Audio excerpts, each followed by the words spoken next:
Wassalatu wassalamu ala asyrafil anbiya'i wal mursalin wa ala alihi wa sahbihi ajma'in, amma ba'du.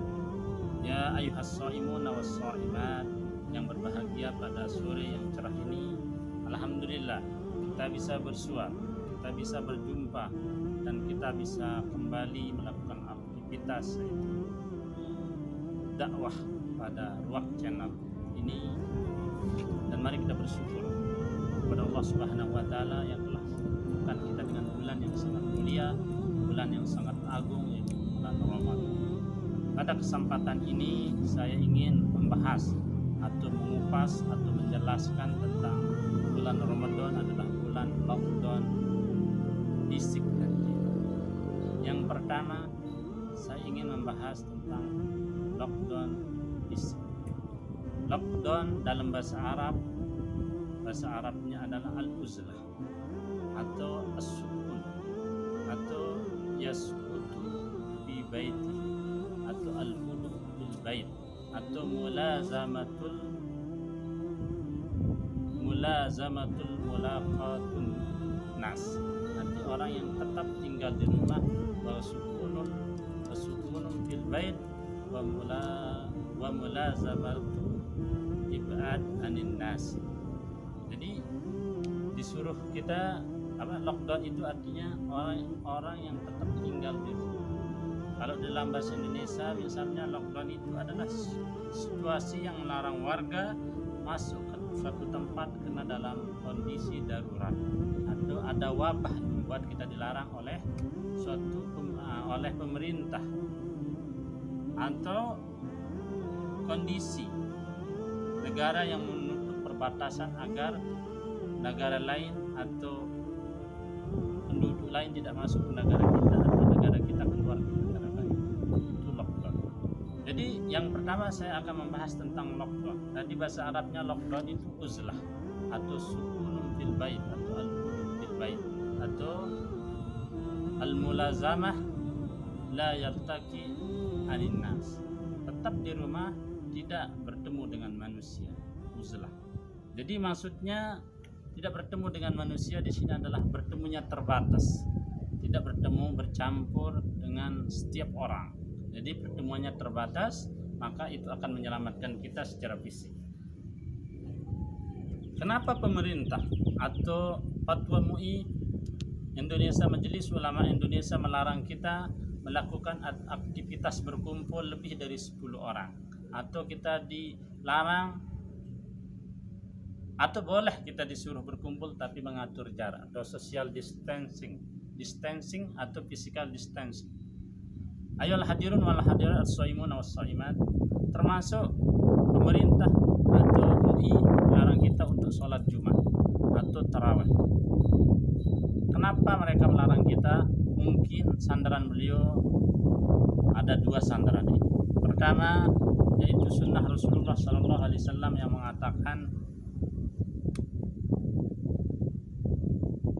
yang mengatakan apa kata sunnah Rasulullah SAW di dalam hadisnya, iza sami'tum bit ta'un bi ardin fala tadkhuluha wa iza waqa'a bi ardin wa antum biha fala tahruju minha.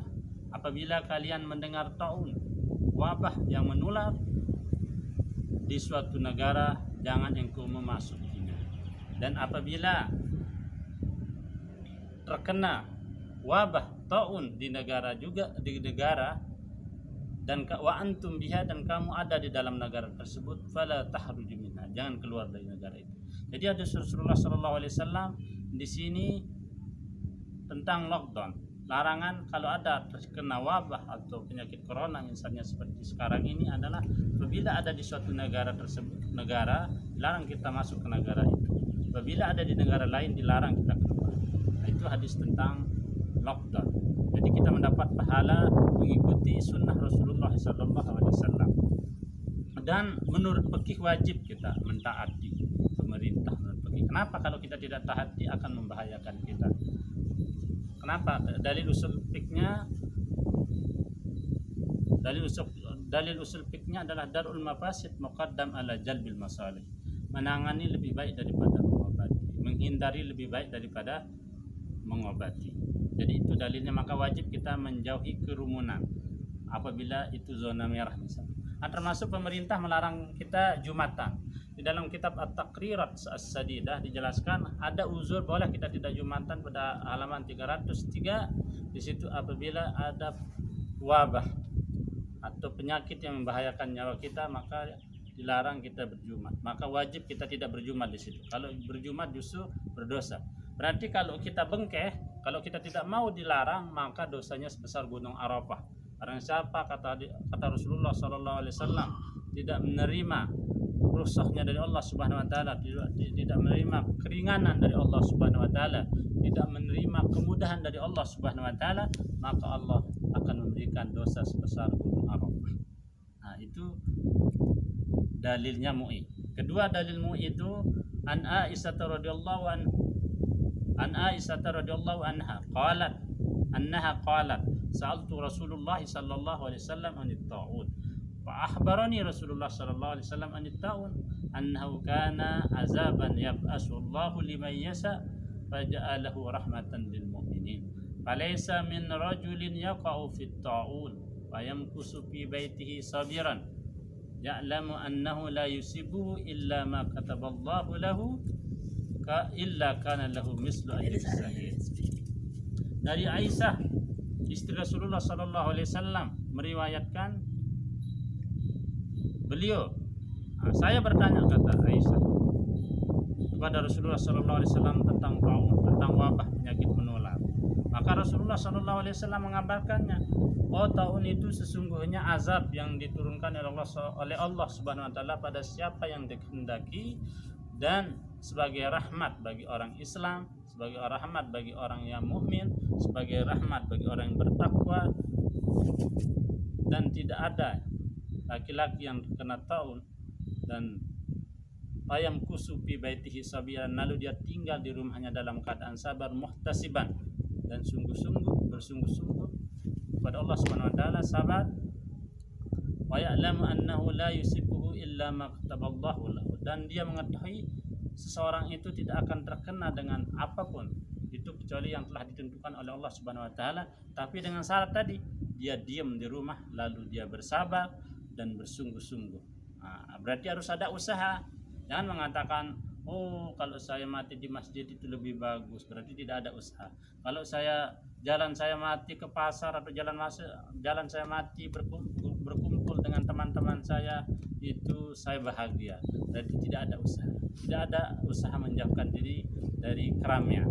Maka itu juga melanggar syariat atau hadis Rasulullah atau fatwanya ulama atau mazhab yang masyhur, yaitu empat mazhab. Ayol hadirun wal hadirat as-shaimun was-shaimat ya'lamu annahu la yusibuhu illa ma kataballahu lahu illa kana mislu ajri syahid. Jadi setelah dia tinggal di rumah, sabar lalu bersungguh-sungguh dan mengetahui bahwa tidak akan terjadi corona itu, tidak akan tertimpa dengan wabah itu kecuali dengan izin Allah, maka orang itu akan mendapat pahala syahid. Berarti ini yang dipatwakan oleh MUI, orang yang diam di rumah dalam keadaan zona merah maka diwajibkan dan akan mendapat pahala syahid. Lalu selanjutnya tentang tarawih. Tarawih juga kita dilarang, padahal tarawih itu sunat hukumnya. Jadi mengerjakan di rumah juga mendapat pahala selama berjemaah, mengerjakan di masjid juga mendapat pahala. Tapi di dalam mazhab Syafi'i, di dalam kitabnya Fiqh 4 Mazhab yang dikarang oleh Abdurrahman Al-Juzairi, dianjurkan kita sholat sunat tarawih itu di masjid. Pahalanya ada dua. Pertama, sholat kita mendapat pahala sunat mengerjakan sholat sunat tarawih. Kedua, kita mengerjakan di masjid. Tapi kalau dalam keadaannya wabah, maka kita dianjurkan sholat sunat tarawih di rumah dan tetap kita mendapat pahala. Dan ini juga dikatakan oleh Imam Malik. Justru Imam Malik dianjurkan kita sholat sunat tarawih, disunatkan kita sholat sunat tarawih di rumah. Justru lebih besar pahalanya sholat sunat tarawih di rumah daripada di masjid kalau menurut Imam Malik. Nah, ini sinkron penjelasannya antara MUI dengan Imam Malik. Kita dianjurkan sholat sunat di rumah. Jadi boleh kita ikut mazhab lain dengan alasan taklid atau alasannya adalah perintahnya atau fatwanya seorang mufti. Itu tempat ke tempat kita boleh pindah mazhab. Pertama dalam keadaan darurat, kedua taklid, tahu dalilnya atau sepaket. Ketiga adalah fatwanya seorang mufti. Nah, ini fatwanya seorang mufti, maka kita akan tetap mendapat pahala. Jadi pahala yang kita ikuti adalah pertama perintahnya Rasulullah, sunnahnya Rasulullah. Kedua, mengikuti pemerintah, dapat pahala juga. Kita dijauhkan dari penyakit corona, kita dijauhkan dari wabah penyakit. Berarti ada 3 manfaat. Pertama, bulan Ramadan adalah bulan lockdown fisik, akan mendapat pahala syahid, akan mendapat pahala mengikuti sunnah Rasulullah SAW, akan menjaga kita dari kesehatan. Maka berdiam diri di rumah adalah akan terhindar kita dari penyakit. Tasumu tasihu, berpuasalah kalian maka kalian akan sehat. Sholatlah kalian, kata hadis Rasulullah juga di dalam riwayat lain, maka kalian akan sehat. Jadi berpuasa itu obat, diam di rumah obat, sholat malam juga obat, dan bersedekah juga obat dari penyakit. Mungkin sekedar ini yang bisa saya sampaikan. Mohon maaf atas segala kekurangan. Wallahul muwaffiq wal hadi ila sabilir rasyad. Assalamualaikum warahmatullahi wabarakatuh.